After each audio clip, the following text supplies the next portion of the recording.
Bits of it look good. Bits of it less so. I love challah because it's freaking delicious, but also it's beautiful to look at. The braiding of the bread makes this like really nice centerpiece. It looks really impressive when you're having people over, you're bringing it to someone's house. And as aforementioned, it tastes dope. So that's what I'm making today, challah, from my favorite cookbook, The Cook's Illustrated Baking Book.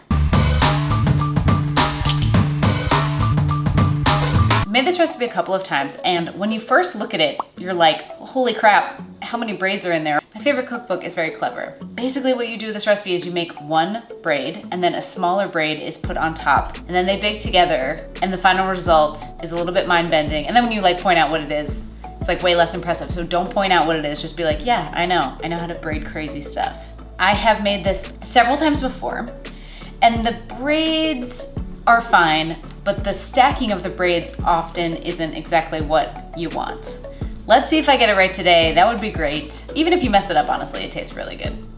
So I've got my big boy measuring cup here.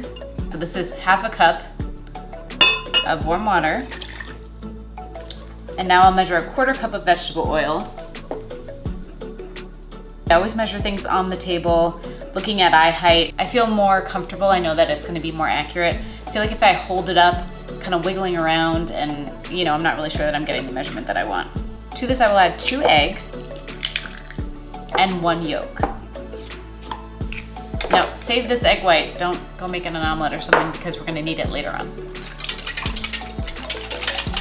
Into the bowl of the stand mixer goes all the flour, granulated sugar, 2 1/4 teaspoons of yeast, and salt, which I'm going to add to the opposite side of the bowl, not directly on top of the yeast. In your stand mixer fitted with the dough hook, mix together the flour, and then on a low speed, add in the water egg mixture that we had previously created, and run that for about 2 minutes. You then increase the speed to medium-low and run it for about 8 minutes until the dough stops sticking to the sides but does stick to the bottom and kind of comes together. After about 4 minutes, if you are seeing that the dough is sticking to the sides, which mine was, you then have the option to add 1/2 cup of flour in 2 tablespoon increments. I ended up adding about 5 tablespoons before it really started coming away from the sides and sticking to the bottom, and that's what I wanted. So I have my dough here. I'm going to lightly flour the countertop. It's already pretty smooth and that's what I'm looking for, so I'm just gonna work it a little bit and then we'll get it rising.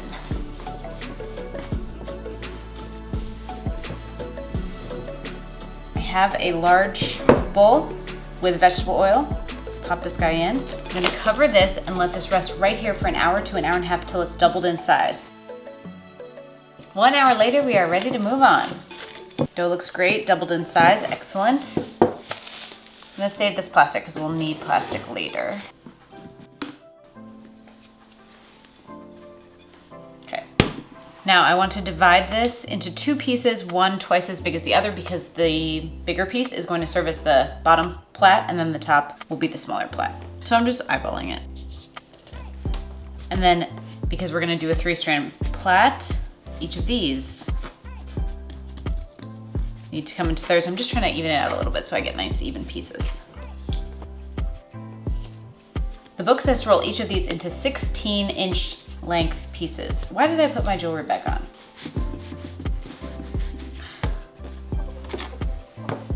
My favorite cookbook says to just pinch all these pieces together and braid it, but I took a baking class a couple of years ago in Chicago, and they taught us to get a really even braid that you start from the middle, turn it around, and then go the other way. So start from the right, cross over, left, over.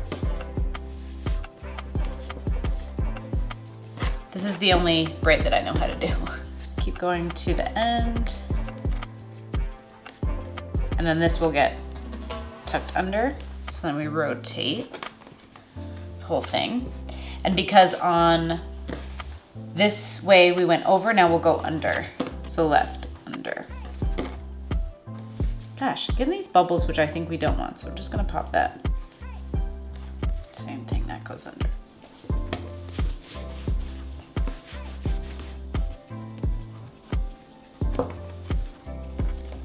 Now here's like the tricky bit, right? This guy, small braid, will go on top of big braid. My favorite cookbook then says to tuck both ends under. What does that mean to you? Does that mean that we are gonna take them both, go like this? I think in the past I have done 2 solo tucks. I probably have done no tucks. Maybe today's the time that we tuck both. I just think it, I don't know, it just like looks weird to me. All right, but first, before we can put this on top, we need a little egg wash. Here is that egg white from earlier with a little bit of water in it. I'm going to brush this on top, basically where the braid is gonna make contact, but no further. The braid comes on top, try and make it centered, because as it rises, if it is not centered, it will fall off. All right, let's just tuck them. Let's just tuck the whole frickin' thing. I'm gonna take this plastic, rub it in this bowl a little bit because the bowl still has some grease left over, and put it on top. The dough is ready to rest. This is going to sit here for 45 minutes. Hopefully by that point it will double in size. It's been 45 minutes and it's hard for me to tell whether this has doubled in size or not, but I did the poke test and I think that we're ready to go. The poke test is essentially poking the dough and seeing how much it springs back. I'm looking for it to barely spring back, and that's what I'm kind of seeing along the edge. As for our braid, this side is definitely leaning forward. The oven is on and preheating, and I'm taking the rest of the egg white wash that we used earlier to brush the loaf all over. Poppy seeds look really nice on top, but today I'm gonna go with sesame. This is gonna get a light spraying of water and then go into the oven for 30 minutes. And here's my prediction before we do that. Number 1, the braid on this side, the top braid, will fall off. And then number 2, on this side, I don't think I tucked it as much as I should have, and so I think that this top braid will pop up. All right, lower middle rack, 30 minutes. Here she is. This side fell off. This one stayed down, which is great. I thought that was gonna pop up. So this is gonna sit on this baking sheet for 15 minutes and then go on the cooling rack for 2 hours.